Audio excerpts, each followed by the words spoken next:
전년 대비 글로벌 의약품 처방액이 마이너스 1% 정도 줄어요. 근데 글로벌 의약품 처방액은 원래 잘 안 줄거든요. 네. 근데 올해는 좀 줄었고요. 이 이유 중에 하나는 보통 신약 승인 신청 놓고 승인까지의 성공 확률이 89% 정도 되거든요. 그래서 가능성은 좀 높다. 글로벌하게 이 기술이 인정받았다라는 걸 시장에서 평가를 해주고 있는 거거든요. 그래서 이 만약에 빅파마한테 대규모로 기술 이전한다라고 하면 그런 이제 신뢰도가 높아지는 업체들과 나란히 또 설 수 있는 가능성이 있지 않을까라는 거를 참고해 보시면 좋을 것 같아요. 클래스통 하반기 전망, 오늘 제약 바이오 파트 2 지금부터 함께하도록 하겠습니다. 계속해서 키움증권 리서치센터 혁신성장 리서치팀 허혜민 팀장과 이야기 나눠볼 텐데요. 팀장님, 자 파트 2의 주제는 하반기 제약 바이오. 주가가 우상향할 수밖에 없는 N가지 이유입니다. 아까 파트 1에서 잠깐 이제 예고를 좀 맛본 것 같은데 우리 제약 바이오 섹터의 흐름에 대해서 저희가 한번 음미해보는 시간 가져보도록 하겠습니다. 사이클 점검부터 해볼게요. 어떻습니까? 이렇게 오랫동안 쉰 적이 있었나 싶을 정도로 굉장히 좀 길게 이 쉬어감이 이어지고 있는데요. 제가 그래서 이제 과거의 역대 하락 사이클들을 다 좀 조사를 해봤습니다. 네. 2005년 황우석 사태 때부터 해서 한미약품발 버블 붕괴, 18년도에 삼상 실패로 인한 버블 붕괴, 그리고 1년도부터 진행됐던 코로나 이후에 이제 버블 붕괴 이렇게 조사를 해보니까 지금 겪고 있는 하락 사이클이 가장 길더라고요. 근데 흐름은 2018년도에 삼상 실패로 인한, 그러니까 신뢰도를 잃음으로 인해서 쉬어갔던 그 조정 기간과 굉장히 유사하게 가고 있는데 그 당시에는 이제 코로나가 2020년도에 터지면서 그거를 극복을 코로나로 한 것 같고요. 지금은 이제 그런 팬데믹이 다시 일어나지 않으니까 조금 더 오래 쉬어가고 있는 것 같아요. 그래서 그 차트로 이제 제가 자료에도 있었지만 차트로 보면은 이제 올라갈 때는 됐거든요. 너무 오래 쉬어가고 있어서. 하지만 이제 호재나 대장주 이런 것들이 좀 부재했었기 때문에 조금 더 오래 쉬었던 것 같습니다.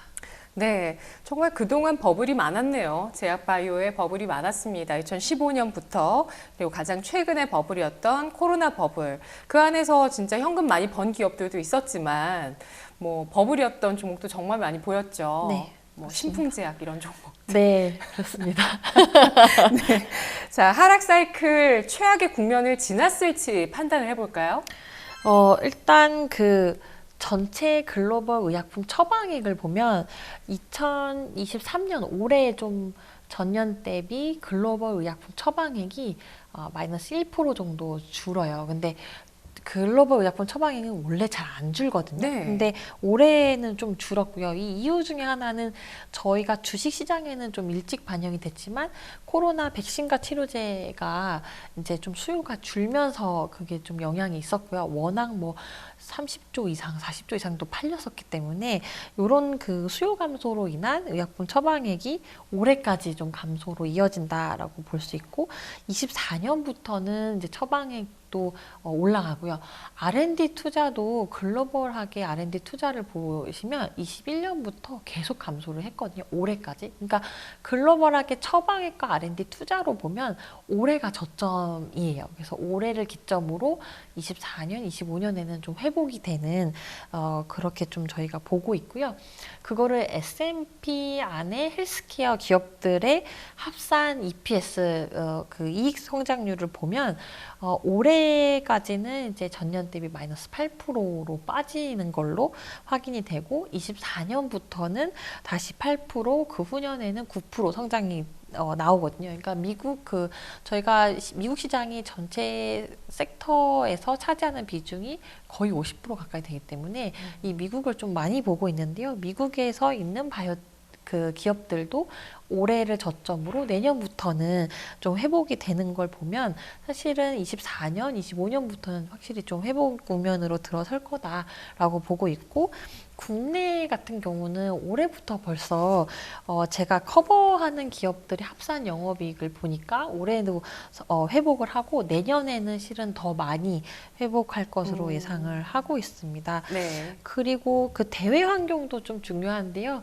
급격한 금리 인상 속도가 좀 이제 완화되고 있기 때문에 저희는 이 금리랑도 좀 면밀하게 밀접해 있어서 이런 급격한 금리 인상 사이클이 종료가 되면서 지금 미국에서는 IPO 시장이 작년 하반기 이제 바닥을 다지고 올해 1분기는 호황이었던 2020년만큼은 아니지만 그래도 조금씩 이제 저점에서 회복이 되고 있는 것을 확인할 수 있었고 IPO 될 때 그 할인을 받고 올라오느냐 아니면 이제 할증 프리미엄을 받고 올라오느냐 이런 걸 확인할 때도 이번 1분기에는 이제 서구권 특히 미국에서 할증을 받기 시작했거든요. 물론 호황 때만큼은 아니지만 그래도 최악을 지나서 점차 개선되고 있다. 이런 거는 확인할 수 있었습니다.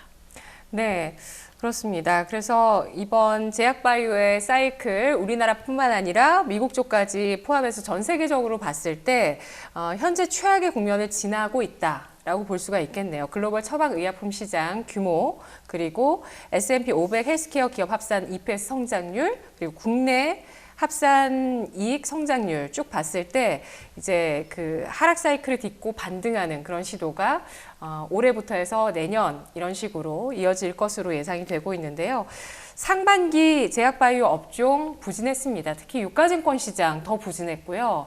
작년 여름서부터 해서 제약바이오주들이 하락으로 접어들었거든요. 급격하게 접어들고 나서 결국에는 상반기 들어서 그래도 코스닥 쪽은 좀 회복세를 보였는데 유가증권 시장은 내내 또 부진을 이어갔습니다. 그 이유가 뭘까요?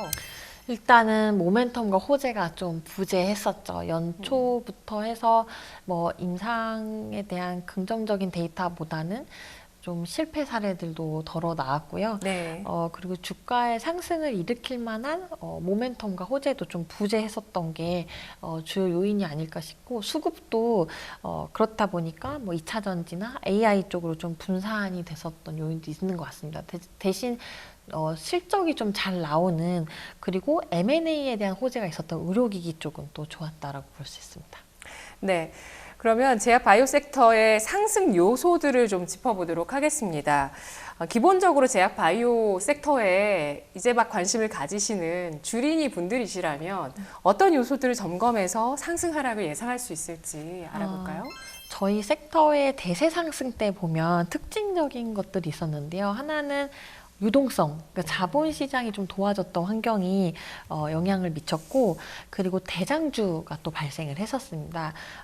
또 하나는 그 앞에 일부에서 말씀드렸던 메가 글로벌 블록버스터, 이렇게 크게 시장의 방향을 일으킬 만한 제품들이 그 탄생을 하면서 그 관련 수혜주들이 이제 같이 올라가는 영향들이 있었기 때문에 자본시장, 대장주, 그리고 메가버스터 탄생, 요것들이 저는 이제 주가 그 상승, 그 섹터 상승에 큰 영향을 미친다라고 생각을 하고 있습니다. 네, 이런 지수 상승의 요소 3가지 말씀해 주신 것 가운데서 제일 궁금한 건 2번째예요. 과연 대장주가 발생이 되었는지 네. 얘기를 나눠보면서 좀 알아보겠습니다. 하반기 제약바이오 우상향 할 수밖에 없는 N가지 이유 파트 2인데요. 첫 번째 이유 알아볼까요? 일단 그 국내 기업들의 주요 이벤트가 또 하반기에 좀 몰려 있고요. 네. 예를 들면 이제 그 대형사 셀트리온 그룹의 합병이라든지 휴미라 시밀러의 보험 등재, 그리고 연말로 예상이 되는 유한양행과 오스코텍의 레이저 티닙 그 3상 결과 발표, 이런 네. 것들이 이제 시가총액이 큰 그 대형사들의 주요 이벤트로 시장에서는 주목해서 볼 만한 상황이고요. 이거 외에도 이제 올해 하반기 같은 경우는 24년을 보고 투자를 하실 텐데 24년에 FDA 신약 승인을 받는 제품들도 좀 덜어 있고요. 게다가 실적도 대형사들이 상저하고 있기 때문에 하반기 실적이 더 좋고, 그리고 24년으로 갈수록은 올해보단 더 좋은 상황이라서 실적과 합병 이벤트, 그다음에 시밀러의 보험 등재, 그다음에 신약 데이터 발표 이런 것들을 좀 꼽아볼 수 있습니다. 네, 셀트리온 그룹 3사 합병 그동안 얘기 참 많았었는데 구체적인 일정이 나온 건가요? 아니요, 아직 구체적인 일정이 나오지는 않았고요. 그냥 저희도 더 많이 아는 건 없거든요. 저희도 보도를 통해서 알고 네. 있는 건데 아무도 안 알려주겠죠. 그렇죠. 네, 공시사항이기 때문에 네. 그래서 저희는 이제 추측을 하기로는 일단 자사주를 사는 동안에는 합병을 할 수가 없어서 이사회를 열 수가 없기 때문에 자사주 사는 게 이제 마무리가 되고 한 달이 지난 시점에는 이제 합병이 가능합니다. 근데 지금은 자사주를 사겠다고 공시를 했거든요. 언제까지요? 그래서 그 일정은 제가 공시사항을 다시 봐야 되는데 네. 한 3개월로 되어 있었던 것 같아요. 근데 그거는 그 시간 안에 사겠다는 건데 만약에 회사에서 더 빠르게 매수를 한다라고 하면 좀 빨리 끝날 수 있는데 종료가 되면 종료 공시가 다시 나옵니다. 그래서 종료 공시가 뜨면 그걸로부터 한 달이 지난 시점이 가능한 상황입니다. 네. 여기에서 우리가 유추할 수 있는 거는 또 서정진 회장님이 다시 오셨거든요. 다시 복귀를 했다는 거는 뭔가 그룹사의 어떤 그 의사결정을 좀 빠르게 하기 위한 작업이 아닌가라고도 볼 수 있지 않을까요? 네, 큰 의미로 저희는 생각을 하고 있는데요. 오셨다 보니까 이제 그런 M&A라든지 아니면 3사 합병이라든지 이런 것들에 좀 더 추진력을 갖지 않을까라고 추정은 하고 있습니다. 합병 일정은 이제 자사주 매입이 끝나고 나서 그러니까 하반기 내에 어쩌면 가능할 수도 있다라는 점에 대해서 가능성을 봐야 된다고 말씀해 주셨고요. 휴미라 시밀러 보험 등재 같은 경우는 좀 더 추이를 지켜봐야 되는데 셀트리온은 혹시 보험 등재 안 되는 거 아니냐라는 우려감이 작용하고 있다는데 네. 뭐 계속 이것도 뉴스 봐야 되겠죠. 그렇죠. 일단은 옵톰이 이제 그 일부가 다른 업체들이 등재를 한 거기 때문에 네. 계속해서 옵톰도 가능할 수 있고요. 그 밖에 이제 다른 CBS나 익스프레스도 보험 등재가 가능할 수 있다라는 점도 아직은 염두에 두고 있습니다. 네. 그리고 레이저 티닙 임상 3상 결과가 나오고 나면은 호재 노출일까요? 그게 좀 어려운 질문인데요. 일단은 호재는 나온 거기 때문에 노출은 맞을 것 같아요. 근데 그 데이터 결과에 따라서 저희가 아직은 이제 데이터를 볼 수 없는 상황이기 때문에 만약에 시장의 기대치를 뛰어넘는 그런 데이터가 나온다라고 하면 계속해서 이제 기대감을 좀 가져볼 수가 있을 것 같고요. 네. 데이터가 시장의 눈높이에 부합하거나 못 미치는 경우에는 이제 그 세로 뉴스로 많이 작용을 할 수 있습니다. 여기서 또 질문을 더 드리자면 네. 그러면 이 임상 3상 결과가 아직 나오지 않았지만 최상의 시나리오와 최악의 시나리오, 최상의 낙관 시나리오와 네. 최악의 시나리오를 그려보자면 어렵네요. 일단 어렵죠. 네, 네. 이 그 임상은 유한양행의 레이저 티닙과 JNJ의 아미반타맙이라고 하는 걸 병용한 EGFR 폐암 치료제의 1차 치료제로 임상 데이터가 나올 건데요. 그거를 엿볼 수 있었던 데이터가 이번에 아스코 학회에서 크리살리스라는 이제 그 연구인데 거기서 20명 대상으로 했었을 때 MPFS라고 해서 무진행 생존 기간 중앙값 그게 33.5개월 정도 나왔습니다. 근데 이게 무슨 의미냐 하면은 그 타그리소가 이제 경쟁 약물인데 타그리소도 지금 1차 폐암 1차 치료제로 이제 처방이 되고 있고요. 근데 이제 그 1차 치료제가 이제 타그리소가 챔피언이라고 하면 유한양행 같은 경우는 그 챔피언에 도전하는 업체인 거잖아요. 근데 챔피언도 자기 자리를 지키고 싶기 때문에 화학 치료제와 병용을 해서 이 1차 치료제의 무진행 중앙 생존 기간 값을 높이기 위해서 노력을 하고 있습니다. 그래서 얼마 전에 화학과 병용을 했는데 긍정적인 데이터를 얻었다라고 이제 언급은 됐는데 저희가 아직 데이터는 이제 구체적인 데이터는 못 봤고요. 근데 이상에서는 그 MPFS 타그리소와 화학 병용이 31개월이 나왔었거든요. 대신 이제 화학과 병용을 하다 보니까 부작용이 좀 많이 나왔었어요. 3, 4등급에 제 기억으로는 89% 정도의 부작용, 그러니까 3, 4등급이면 꽤 높은 부작용인데 높았기 때문에 1차 치료제로 처방을 할 때 부작용이 이렇게 높으면 아마 부담스러울 수가 있거든요. 근데 저희가 그거는 이제 좀 더 타그리소의 3상 데이터가 공개가 더 돼봐야 확인이 가능하고요. 유한양행 같은 경우는 아까 말씀드렸던 최상의 시나리오라고 하면 부작용이 타그리소 화학 대비 현저히 낮고 그 무진행 생존 기간 값이 현저히 높으면 굉장히 서프라이즈라고 볼 수가 있을 것 같고요. 네. 네, 좀 최악의 시나리오라고 좀 얘기하기는 할 수 있을지 모르겠지만 어쨌든 데이터가 만약에 안 나온다, 그러니까 p-value라고 해서 통계적 유의미성이 안 나오면 그러면 이제 최악의 시나리오로 가게 될 수도 있죠. 네. 네, 승인이 어려울 수 있으니까. 그것도 가능성은 배제할 수 없는 건가요? 제약 바이오 평소에 투자 안 하셨던 분들은 감이 네. 없거든요. 네, 그렇습니다. 근데 이게 사실 연구하시는 분들도 데이터 나오기 전까지는 이게 명확하게 알긴 좀 어려워서 저희가 추측하기는 어렵지만 여태까지 일단 3상의 성공 확률은 50%에서 70% 정도 되거든요. 그래서 비교적 높고 여태까지 나왔던 데이터들이 긍정적이었기 때문에 그런 최악의 시나리오까지는 시장에서는 우려하고 계시는 것 같진 않아요. 네. 아, 그래도 여기서 시나리오 얘기를 듣다 보니까 정말 그 제약 의약품의 부작용을 잡는 기술도 엄청난 가치를 띈다라는 걸 알 수 있는 것 같습니다. 역시 제약 바이오 업계 백과사전이라고 제가 불러드릴까 합니다. 네. 모르면 잘 질문하면 됩니다, 여러분. 이렇게 질문하니까 저희가 알 수 있잖아요. 자, 하반기 제약 바이오 우상향 할 수밖에 없는 N가지 이유. 두 번째 이유는 뭐가 있을까요? 실적인데요. 저희 섹터 실적 잘 안 보시긴 하지만 그래도 이제 실적이 좀 잘 나와준다라고 하면 하반을 네. 좀 받쳐줄 수 있는 요소라고 보고 있어서 국내 대형사들의 이제 실적이 하반기로 갈수록 좀 개선이 될 것이라고 기대를 하고 있습니다. 특히나 이런 삼성바이오나 셀트리온 그룹들은 다 상저하고 실적이기 때문에 하반기를 좀 기대를 하고 있습니다. 네. 아, 근데 아까 파트 1에서도 이 두 기업 왜 이러냐고 제가 말씀드리긴 했지만, 아, 그래요. 그래도 실적 장세라고 하더라고요, 요즘. 이제 실적이 하반기에 나왔을 때 이들 기업들이 또 주가 조만간 언제쯤 실적과 함께 바닥을 잡을지, 실적이 나오면 바닥 잡겠죠? 네, 실적이 잘 나온다라고 네. 하면은 네. 저는 충분히 왜냐면 밸류에이션이 나오기 때문에 실적이 잘 나오면은 하방은 좀 막아줄 수 있을 거라고 생각하고 있습니다. 예, 그래서 이들 유가증권 시장을 이끄는 삼성바이오로직스, 셀트리온 하반기 실적 주목되고 있습니다. 상저하고 실적 예상하고 있고요. 1분기 그 이들 기업의 이제 실적 개선을 확신하는 이유는 어디에서 나오는 걸까요?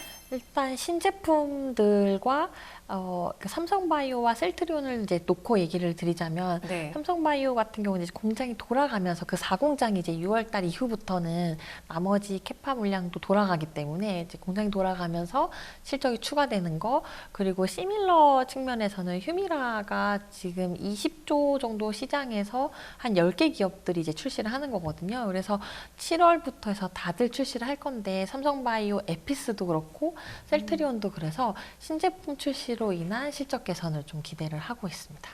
네, 셀트리온 같은 경우는 하반기에 새로 나오는 신약이 5개 이렇게 얘기가 나오던데.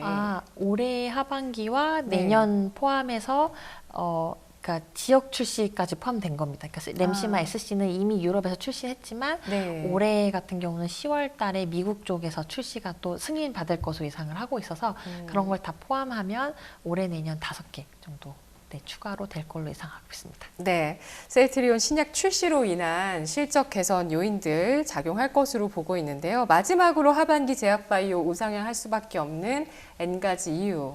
마지막 이유는 뭘까요? FDA 신약 승인인데요.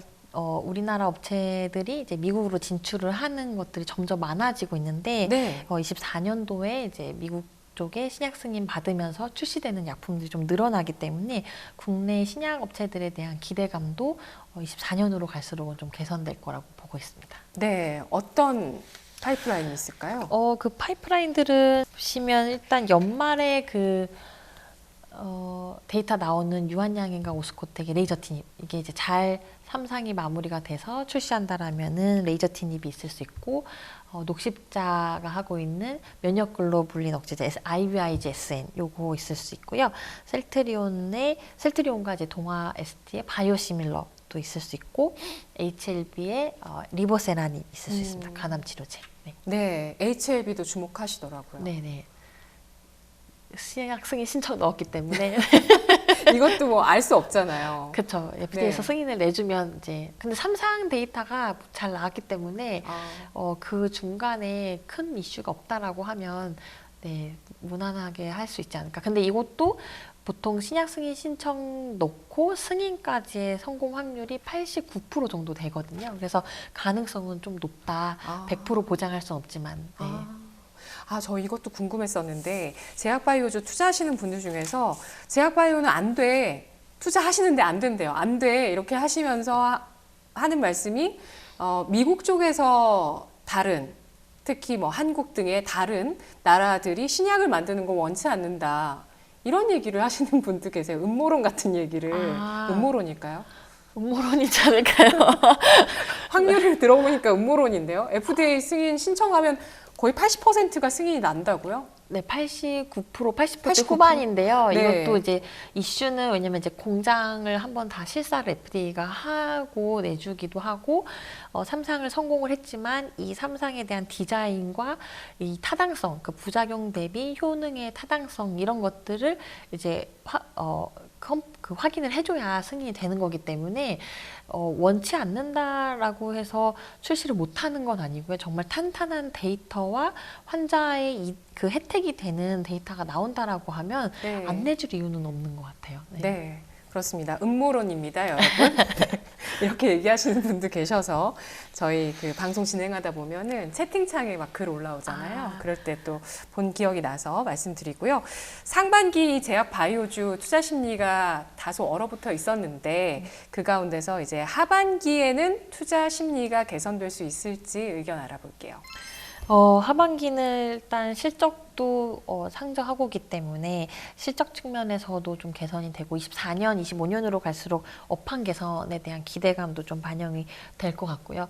신규 상장 종목들도 계속해서 긍정적인 흐름을 이어갔었고 하반기 때 또 신규 상장하는 종목들이 있어서 그 업체들도 상장 이후에 좋은 흐름을 이어간다라고 하면 투자 심리 관점에서는 긍정적이라고 보고요.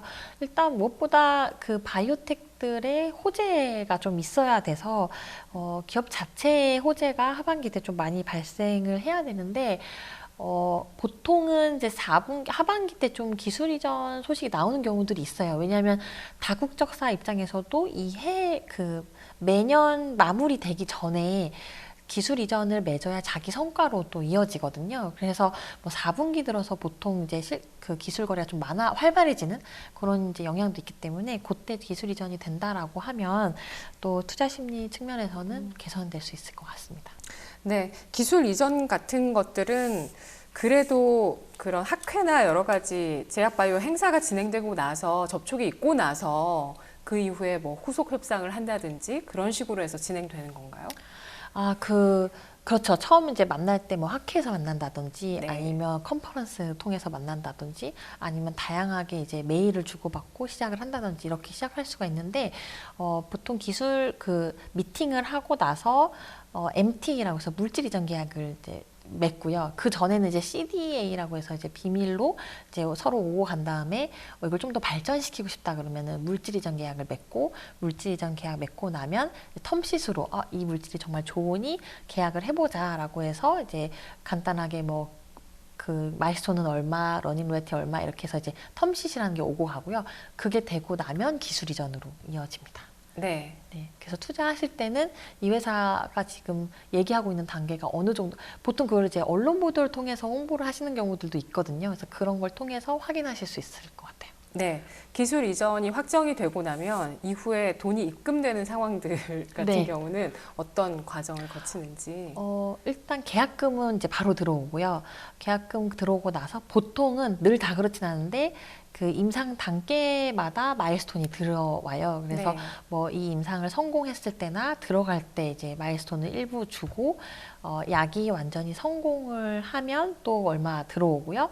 판매될 때 또 러닝 로열티 또 들어오는 경우가 있고 이 판매 금액이 목표치를 도달했을 때 마일스톤이 들어오는 경우도 있고 그래서 굉장히 좀 다양하게 그 펼쳐져 있습니다. 그래서 기술 이전을 이제는 뭐 다 아시니까 조 단위로 했다고 해서 그걸 한꺼번에 받는 건 아니고 단계별로 받는다라고 생각하시면 될 것 같아요. 네, 알겠습니다. 국내 신약 업체들 이런 뭐 FDA 그 신약 승인 이슈들과 함께 또 기술 이전에 대한 모멘텀도 발생할 수 있을지 하반기 중요한 시점입니다.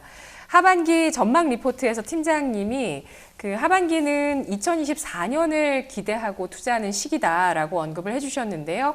하반기보다 또 내년보다 또 그 후년 2025년까지 기대할 수 있는 이유들 정리해서 네. 말씀해 주시죠. 네, 일단 미국 쪽 해외에서 S&P 500 헬스케어 업체들의 이제 실적, EPS 성장이 내년부터 회복하고 내후년에도 더 회복을 하는데 R&D 투자도 계속해서 늘어나기 때문에 어쨌든 그 다국적사들이 R&D 투자를 많이 해야 저희 쪽에도 이제 온기가 돌아오기 때문에 R&D 투자를 많이 이제 그 시간이 지날수록 한다라는 점들이 포인트가 있고요. 국내 업체들의 실적 개선도 올해보다는 내년이 더 개선폭이 확대가 되면서 미국에 진출하는 회사들이 또 늘어나고 있다라는 점도 기대할 만한 포인트라고 보고 있습니다. 네, 알겠습니다. 자, 이제 마지막 질문 남아있는데 그 전에 한 가지 종목별로 목표 주가를 한번 좀 체크를 해볼까 합니다. 연구원님. 그 펩트론 같은 경우는 차선호주로 파트 1에서 말씀을 해주셨는데 최근에 그 나를 다시 보게 될 거야 라고 리포트를 써주셨는데 가격은 제시하지 않으셨거든요. 네. 네, 근데 워낙 급등을 해서 보유하신 분들이나 관심 가지시는 분들 어떻게 대응할지 코멘트 좀 들어볼까요? 일단은 그 밸류에이션 평가가 좀 어려운 회사라서 제가 평가하기가 쉽지 않은 부분이 있습니다. 근데 지금 평균적으로 그 알테오젠이나 ABL 바이오, 레고캠 바이오, 지시셀 이런 업체들은 그 빅파마라고 하는 다국적 제약사한테 기술 이전을 한 회사들이거든요. 네. 그 회사들의 시가총액이 물론 다 이렇게 그 보기에는 회사마다 다 좀 특성이 다른데 그 회사들의 평균 시가총액이 기본 7천억에서 1조 레벨 이상으로 형성이 되어 있어요. 그 얘기인즉슨 글로벌하게 이 기술이 인정받았다라는 걸 시장에서 평가를 해주고 있는 거거든요. 그래서 펩트론이 만약에 빅파마한테 대규모로 기술 이전한다라고 하면 그런 이제 신뢰도가 높아지는 업체들과 나란히 또 설 수 있는 가능성이 있지 않을까라는 거를 참고해 보시면 좋을 것 같아요. 물론 이 회사에 대한 기업 가치는 제가 아직은 목표 주가를 내지 않아서 실제로는 이제 그 플랫폼에 대해서 가치를 다 따져보고 제품에 대해서 그 캐시플로우를 형가화해서 하는 게 맞거든요. 그래서 그거는 아직은 제가 평가를 하지는 않아서 not rated로 보고서를 썼습니다. 하지만 네. 기존의 신뢰도가 높은 기업들의 시가총액을 한번 참고로 보시면 좋을 것 같아요. 네. 그리고 탑픽으로 말씀해 주신 셀트리온. 주가가 정말 계속 하락하고 있는 상황인데요. 뭐, 안 사신 분들은 이게 또 할인 기회가 될 수 있으니까. 네. 최근에 제시해 주신 목표 주가는 상향 조정하셔서 24만 원입니다. 네, 맞습니다. 일단 셀트리온은 숫자가 나오는 회사이기 때문에 오늘 이렇게 많이 빠졌으면은 아마 30배 중반 혹은 그 밑으로 이제 빠졌을 텐데요. 그러니까 이렇게 성장하는 회사들은 보통은 30배 그러니까 대형 제약사들이 30배 초중반을 받거든요. 네. 근데 대형 제약사들의 실적 성장은 시밀러만큼 그렇게 많이 나오지는 않아요. 근데 그럼에도 불구하고 30배 초중반이 나오니까 이렇게 많이 빠졌을 때는 밸류에이션을 좀 참고하셔서 접근하시면 좋을 것 같고요. 휴미라에 대해서 제가 그렇게 공격적으로 추정을 해놓은 건 아니기 때문에 보험사에 등재가 안 됐다고 할지라도 실적 조정을 그렇게 많이 하지는 않을 것 같고요. 근데 제가 실적 상향했을 때에 추가로 그 상향했던 포인트는 휴미라에 대한 조정, 휴미라 시밀러에 대한 조정보다는 앞으로 출시한 신제품들을 기존에 포함을 안 시켰기 때문에 그 신제품들의 생산과 공급에 대한 것을 이제 추정을 하면서 올렸습니다. 네, 셀트리온 현재 지금 녹화하고 있는 시점의 가격대가 15만 원 선 내외인데 말씀해주신 목표가까지 가면은 수익률은 적잖이 네. 50% 이상입니다. 그래서 보수적으로 일단 실적 전망에 대해서도 채용해서 가격을 제시했다는 부분들도 참고를 해보도록 하고요. 마지막으로 딱 하나만 정말 많은 종목에 대한 얘기를 했었는데 그 중에서 하나 정도만 네. 섹터도 좋고요.